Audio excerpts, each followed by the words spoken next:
ایام ماہ رجب کے ہیں، اور ماہ رجب میں کئی ایسے ایام ہیں کہ جو اپنی فضیلت کے قائل ہیں۔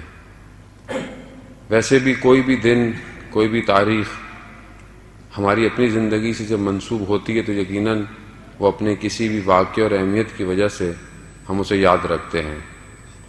انسان مادی ہے، انسان محدود ہے، خود دنیا بہت محدود ہے، لیکن اس محدود اور اس لمیٹڈ چیز کے اندر پروردگار نے کچھ ایام ایسے رکھے ہیں کہ جس میں اگر ہم کچھ کام کریں تو ہم اس لامحدود زندگی میں خوشحال رہ سکتے ہیں، جس میں ماہ رجب ایک ایسا ایام ہے۔ خداوند متعال کے نزدیک زمانہ کوئی اتنا مہم ظاہراً نہیں ہے کہ خداوند متعال ہے، یہ ہمارے لیے 24 گھنٹے، ہفتہ، پھر مہینہ، پھر سال، لیکن انہی ایام کے اندر کہ جو مادی دنیا ہے جس میں سورج گھوم رہا ہے اور ہمارے لیے ایک زمانہ تعین کر رہا ہے، اسی مادی، اسی محدود کے اندر پروردگار جب کسی ایام کو اپنے آپ سے منسوب کر دیتا ہے تو اس کے اندر برکت ڈال دیتا ہے۔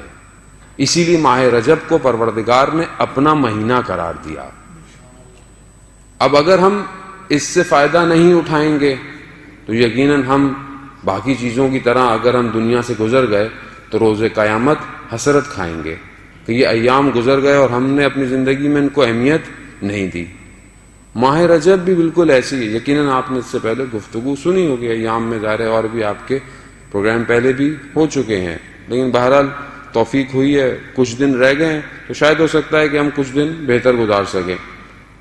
ماہ رجب عرفا کے نزدیک بہار کا مہینہ ہے۔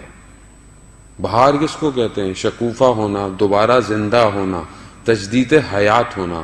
جو چیز مرجھا گئی تھی وہ دوبارہ کھلتی ہے، اس کے اندر زندگی آتی ہے۔ عرفہ اس کو بہار کا مہینہ کہتے ہیں۔ کیوں؟ کیونکہ روح کے کھلنے کا مہینہ رجب ہے۔ جو لوگ رجب میں محنت کرتے ہیں وہ شعبان میں اس پہ اور محنت کرتے ہیں، نتیجہ ماہ مبارک میں ان کو ملتا ہے۔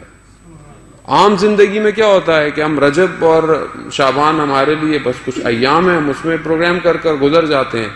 پھر ماہ رمضان آتا ہے، ہم سروں پہ ٹوپیاں پہن لیتے ہیں، مسجدوں کا رخ کر لیتے ہیں، لیکن جیسے ہی مہینہ ختم ہو رہا ہوتا ہے ہمیں اپنی ذات میں اپنے آپ کو کہہ رہا ہوں، خدا نخواستہ آپ کو نہیں کہہ رہا، میری اپنی ذات میں دیکھ تبدیلی نہیں آئی مجھے۔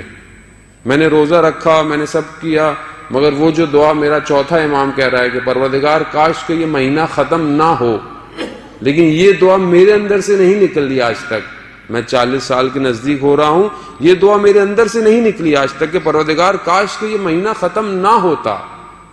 کیوں؟ کیونکہ میں نے اس کی تیاری نہیں کی۔ میں کیا ہوں؟ میں کہتا ہوں کب ختم ہوگا، کب چاند نکلے گا۔ کتنا میرے میں اور سیر ائمہ میں تضاد پایا جا رہا ہے۔ کیوں؟ کیونکہ میں نے ان ایام کو درک نہیں کیا۔ میں اگر ان ایام کو درک کرتا تو پھر ماہ رمضان میں پھل لے کر خداوند متعال کی بارگاہ میں موجود ہوتا۔ اب اس مہینے کے اندر سب سے زیادہ مہم کیا ہے؟ استغفار ہے۔ استغفر اللہ واسأل التوبہ، یعنی توبہ کرو۔ کیا میں واقعاً کر پا رہا ہوں؟ یقیناً زندگی بہت مصروف ہے۔ اب آپ بولے مولانا صاحب ٹائم نہیں ملتا زندگی، آپ کو کیا پتا؟ مولانا صاحب کا تو کوئی کام نہیں ہوتا، کتابیں پڑھتے ہیں یا مجلسیں پڑھتے ہیں، لوگ سارے مصروف ہیں، لوگوں کے پاس سارے مصروف ہیں، تو آپ کو کیا پتا؟ جاب ہے، یہ ہے، وہ ہے۔ خوب دیکھیں ساری چیزیں اپنی جگہ پر ہیں، مگر کیا خداوند متعال نے جب ہمیں خلق کیا تھا کیا وہ نہیں جانتا تھا کہ انسان آگے والا اتنا مصروف ہو جائے گا؟ تو یہ اتنے سارے جو اس نے ہمارے لیے اعمال بھجوائے اپنے انبیاء کے ذریعے سے، تو کیوں بھجوائے؟ یا تو ہمیں نہیں جانتا تھا، یا تو آپ بولے کہ نہیں پروردگار کو نہیں پتا تھا کہ 21ویں سینچری میں اس فاسٹ سیزن میں رہنے والی جگہ میں ہماری زندگی بہت مشغول ہوگی۔